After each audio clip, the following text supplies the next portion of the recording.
Hey everybody, this is Linda, and today I have a project to share with you. This is my June entry for the challenge giveaway over on Glue Gun Chronicles that's hosted by Lee Bradshaw. Every month she does a challenge giveaway, and for this month we had to alter a box, so this is mine. And before I get into showing it to you, I just want to tell you that if you don't know Lee, she has her YouTube channel is Victorian Dreams by Lee, and her Facebook page or group is Glue Gun Chronicles. So I'll leave the links to both of those below so you can go over and share in the fun, because she also does a challenge giveaway on her YouTube channel every month. So, with that being said, and the links being posted down below, I'll tell you about my box. I got this tea box from the thrift store a few months ago, and I paid $3 for it.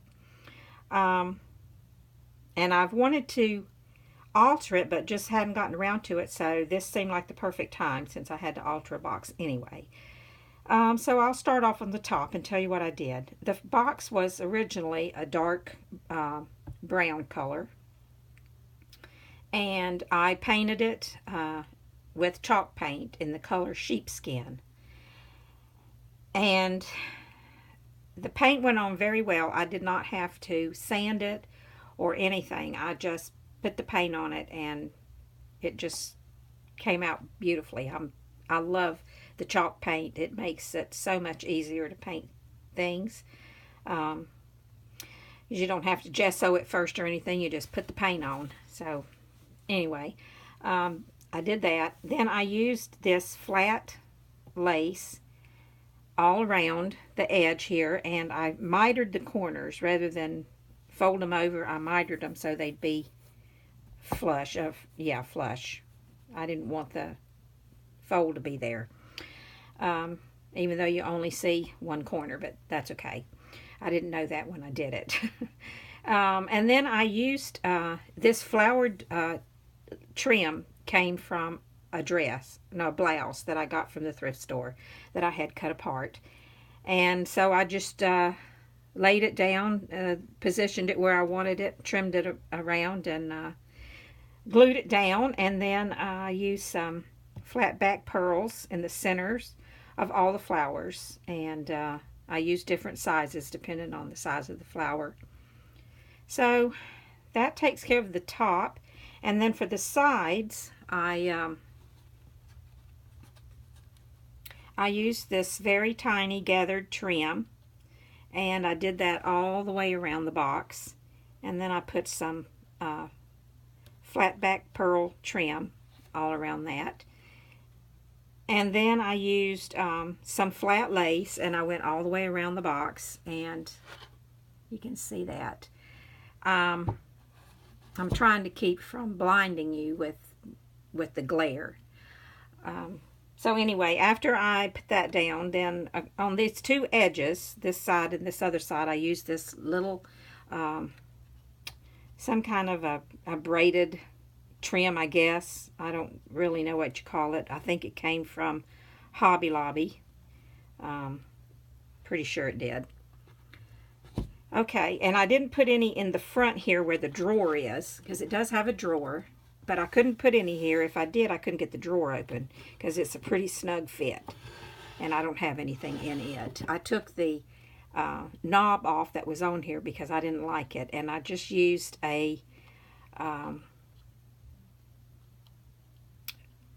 stick pin, and I put a pearl through it and glued it on. If I had it to do over again, I probably wouldn't put that. I don't really like it now that it's on there, but it's going to stay. The trim I used here was some that I got from a yard sale where this lady was selling vintage fabrics and laces and trims, and I bought it from her. And it's sort of it's kind of like it's weaved or something. I'm not sure, but it was a perfect fit for here.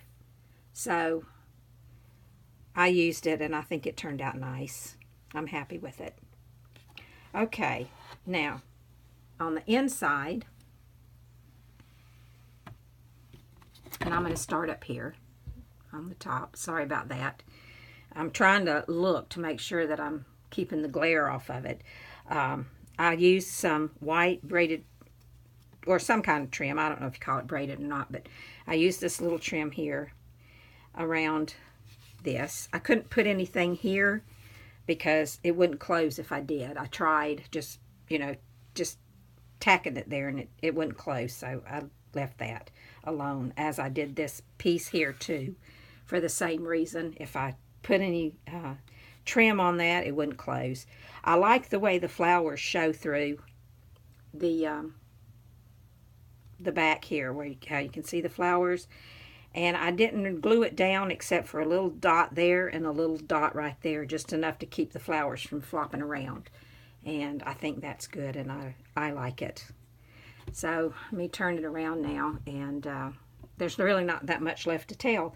I used some tatting from I got from that same lady, and put around on these edges. I chose tatting because I thought it would be thin enough that it wouldn't affect the top closing, and it really doesn't. And then I just filled it with some things that I had laying around that was close by that I could grab and put in here, just to show you how pretty it looks with the stuff in it.